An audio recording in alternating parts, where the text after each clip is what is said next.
दोस्तों हमारे पास प्रश्न है गली के एक मकान की खिड़की जिसकी ऊंचाई तल से 60 मीटर है, गली की विपरीत दिशा में सामने बने मकान के शीर्ष के पाद का उन्नयन कोण और अवनमन कोण क्रमशः 60 डिग्री और 45 डिग्री है। तो दिखाइए कि विपरीत दिशा में बने मकान की ऊंचाई 60 गुना 1 जमा वर्गमूल 3 होगा। ठीक है, तो पहले तो हमें डायग्राम बनाना पड़ेगा। तो देखिए हम पहले डायग्राम बना लेते हैं।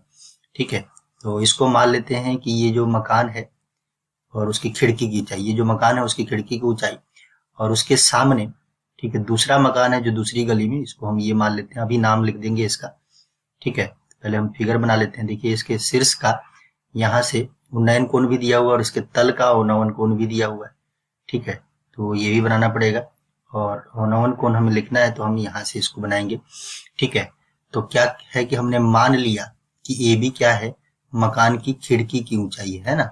ए बी जो है, ए बी है मकान की खिड़की की ऊंचाई, ये हम मान ले रहे हैं फिगर के अकॉर्डिंग खिड़की की ऊंचाई है।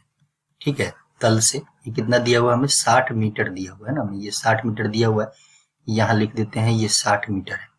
ठीक है, उसके बाद हम ये सी डी मान लेते हैं। सी डी जो विपरीत दिशा में सामने बने मकान की ऊंचाई है, तो सी डी सामने वाली मकान की ऊंचाई है। ठीक है, सामने वाली मकान की ऊंचाई। ठीक है, ये हमें नहीं दिया हुआ, ये हमें निकालना है हम। ठीक है, मतलब यही हमें शो करना है कि ये इतना आएगा। ठीक है, तो हमें निकालना है, हम बताना है कि 60 गुना 1 जमा वर्गमूल 3 के बराबर में है। उसके बाद क्या दिया हुआ है कि बने मकान के शीर्ष व पाद का उन्नयन और अवनमन कोण 60 डिग्री और 45 डिग्री। उन्नयन कोण 60 डिग्री यानी कि ये वाला कोण है 60 डिग्री का और अवनमन कोण यानी कि ये वाला कोण है 45 डिग्री का। ठीक है, इस वाले बिंदु को हम ई मान लेते हैं। ठीक है, उसके बाद क्या करें, देखिए हम त्रिभुज, अगर ये 60 मीटर है तो ये भी 60 मीटर होगा। ठीक है, ये भी 60 मीटर होगा। ठीक है, 60 मीटर होगा, ये 60 मीटर है ना, 60 मीटर होगा ये भी। ठीक है, हम त्रिभुज देख लेते हैं ADE में, है ना, ADE त्रिभुज में देखते हैं। इसमें tan 60 degree, tan 60 degree, tan theta क्या होता है, लंब। अब 60 डिग्री के लिए ये लंब होगा और ये आधार होगा, तो लंब है DE बटा आधार कितना है, आधार है AE। ठीक है, आधार है AE। tan 60 डिग्री वर्गमूल 3 होता है, तो वर्गमूल 3 बराबर ये आ जाएगा DE बटा AE। ठीक है, अब देखते हैं इसको हम समीकरण 1 मान लेते हैं। जब यूज करना होगा कि हमें इसे DE का यूज करना पड़े या AE का यूज पड़े वो देख लेंगे। अब त्रिभुज ले लेते हैं, कौन सा, AEC। अब समकोण त्रिभुज AEC ले लेते हैं। इसमें tan 45 डिग्री का फॉर्मूला लग दे। tan 45 डिग्री का क्या होता है, tan 45 डिग्री के लिए, इसके लिए अभी इसके सामने वाला ये लंब है और AE आधार है, तो ये आ गया क्या, CE बटा AE। ठीक है, CE बटा AE। अच्छा, tan 45 डिग्री ये 1 होता है, तो 1 बराबर ये आ गया CE बटा AE।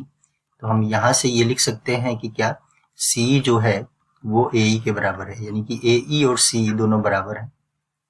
ठीक है, और AE और CE अगर दोनों बराबर हैं तो AE बराबर कितना आ गया, 60 मीटर, है ना, AE बराबर आ गया 60 मीटर।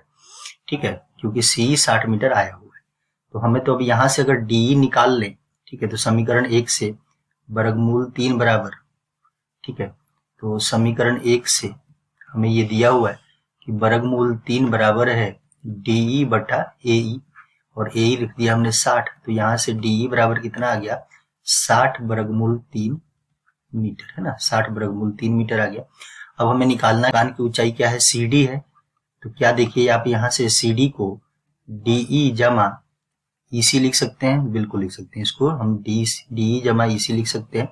ठीक है, तो अब CD बराबर DE हमारे पास 60 वर्गमूल 3 आ गया है, कहाँ से आया, यहाँ से, और EC तो हमारे पास 60 ही है, इससे हम 60 बाहर ले लेते हैं तो ये क्या आ जाएगा, वर्गमूल 3 जमा 1 मीटर। ठीक है, तो यही हमें दिखाना था। ठीक है, तो ये हमने दिखा दिया, क्या था, मकान की ऊंचाई 60 गुना वर्गमूल 3 जमा 1 मीटर है। ठीक है, इतना मीटर है, तो ये हमें दिखाना था, ये दिखा दिया।